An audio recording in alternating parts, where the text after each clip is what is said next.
नमस्कार दोस्तों, स्वागत है आप सभी का ऑनलाइन एडा फर्स्ट यूट्यूब चैनल पर। इस वीडियो में हम बात कर रहे हैं एक बड़ी और लेटेस्ट अपडेट के बारे में जो कि संबंधित है बीपीएससी टीआरई 3.0 के रोस्टर के बारे में। बीपीएससी टीआरई 3.0 के रोस्टर को लेकर 1 से 8, इसके अलावा अगर बात की जाए 9th और 12th के टोटल सीटों की संख्या के बारे में, सीटों की संख्या के बारे में अगर बात की जा रही है तो एक बड़ी अपडेट ये भी निकल कर सामने आ रही है कि सीटों की संख्या में जो गिरावट है वो देखी जा रही है, यानी कि सीटों की संख्या जो है वो कम हो रही है। और सीटों की संख्या कम होने से निश्चित तौर पे सबसे बड़ा जो नुकसान होता है वो आप जानते हैं कट ऑफ को लेकर होता है, क्योंकि जैसे जैसे सीटें कम होती जाएंगी वैसे वैसे जो एक्सपेक्टेड कट ऑफ है उसमें कहीं ना कहीं बढ़ोतरी होती जाएगी।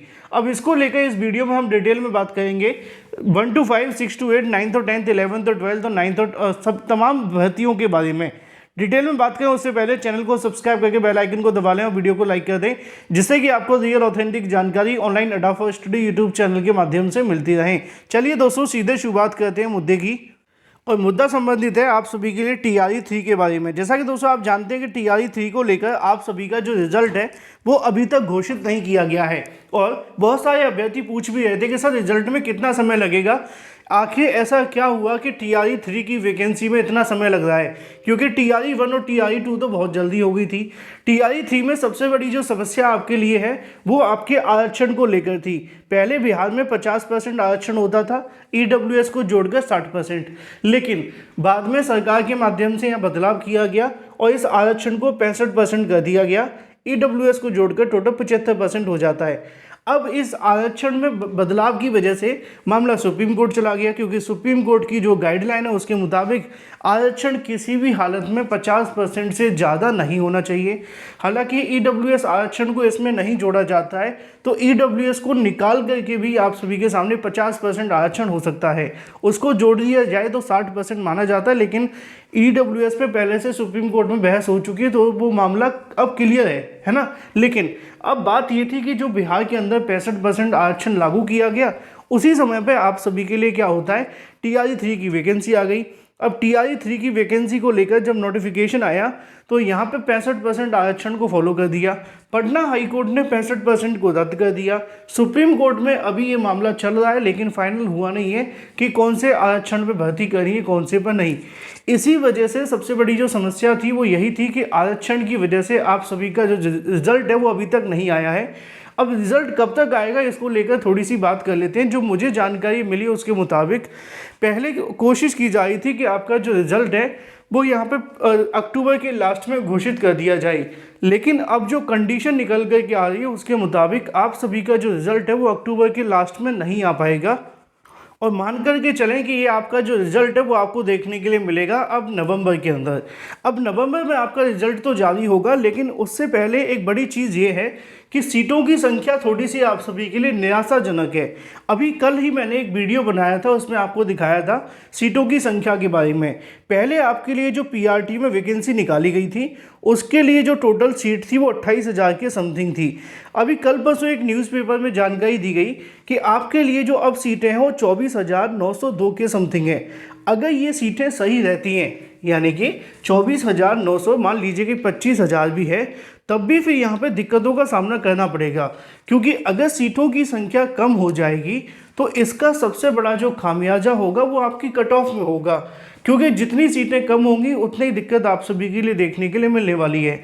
अब मान लीजिए कि अगर किसी वैकेंसी के अंदर, जैसे कि पीआरटी पे बात कर लेते हैं, ऑलमोस्ट पीआरटी में 3,000 सीटें कम हो गई हैं। 3,000 सीटें अगर पीआरटी में कम हो जाती हैं तो कम से कम यहाँ पे आपकी जो कट ऑफ है वो 1 से 2 नंबर तक ज़्यादा जा सकती है। क्यों ज़्यादा जा सकती है? क्योंकि पहले यहाँ पर जो 3,000 अभ्यर्थी चयनित होने वाले थे उसके आधार पे कम नंबर वाले अभ्यर्थियों को नौकरी मिल रही थी, लेकिन जैसे कि पीआरटी को लेकर मैंने बताया भी आपको कि 75+ पे एक सेफ स्कोर हो सकता है। लेकिन अगर यहाँ पे आप सभी के लिए 3,000 सीटें कम हो जाएंगी तो निश्चित तौर पर जो आपका कट ऑफ 75 के समथिंग यूआर का जा रहा था वो कट ऑफ बढ़ करके हो सकता है कि 77 या 77+ भी चला जाए, क्योंकि यूआर में तो कंपटीशन पहले से ही बहुत ज़्यादा है, तो ये दिक्कत का सामना करना पड़ेगा। तो अब यहाँ पे ये तो बात होगी 1 to 5 को लेकर कि 25,000 के आसपास सीटें आ रही हैं। अभी आपने देखा होगा आप सभी के लिए जो वैकेंसी निकाली गई 6 to 8 के अंदर, उसमें पहले वैकेंसी तकरीबन आप सभी के लिए निकाली गई थी इसमें भी तकरीबन 1000 के समथिंग सीटें कम हो गई हैं, क्योंकि यहाँ पे 19,000 से ज़्यादा सीटें निकाली जा रही थी। अब बहुत सारे अभ्यर्थी कह रहे थे कि सर ये जो सोशल मीडिया पे आपके सामने समाचार पत्रों में लिखा है ये असली नहीं है, फेक है। देखो मैं आपको बिल्कुल दोनों चीज़ें बता सकता हूँ। अगर आपकी वैकेंसी में ये जो डाटा है अगर गलत पाया जाता है तो जो पहले कट ऑफ बताई गई है वही लागू होगी। अगर ये डाटा सही होता है तो फिर आपकी कट ऑफ में बढ़ोतरी होगी, इस बात में कोई संशय नहीं है। अब यहाँ पे भी 1000 के समथिंग आप सभी देख पा रहे हैं कि आपके लिए यहाँ पे जो सीटों की संख्या वो इतनी है। अगर इतनी सीटें होती हैं और अगर 1000 सीटें भी कम हो जाती हैं तो कम से कम 6 to 8 में एक नंबर तक जो कट ऑफ है वो हाई जाता है।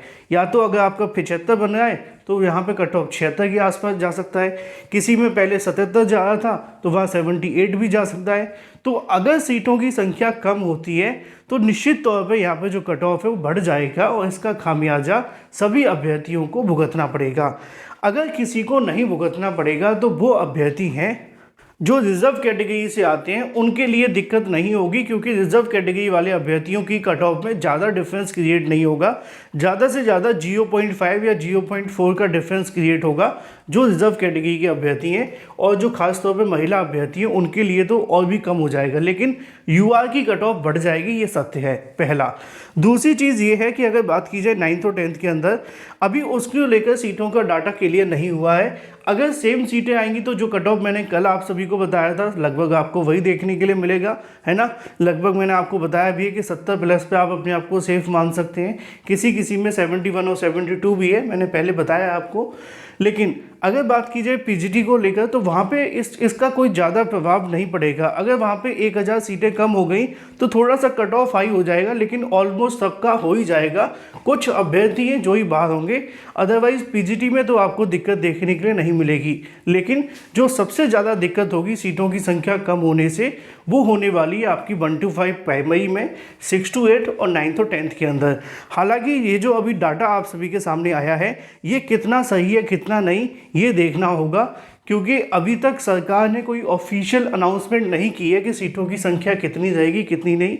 एक बार जैसे ही ऑफिशियल सीटों की संख्या आ जाएगी फिर आपके लिए मैं कट ऑफ को लेकर जो डाटा है वो अलग से प्रोवाइड करूँगा, फिर हम बात करेंगे सेफ स्कोर को लेकर। तो अभी के लिए परेशान बिल्कुल मत होइए, लेकिन ये एक चिंता का विषय तो है कि अगर सीटों की संख्या सरकार घटाती है तो यहाँ पर जो कट ऑफ में थोड़ा सा आपको बदलाव देखने के लिए मिलेगा। अगर सेम आपके सामने सीटें आती हैं तो फिर आपको जो पहले कट ऑफ बताई गई वही आपकी सेफ होगी। Thank you for watching this video.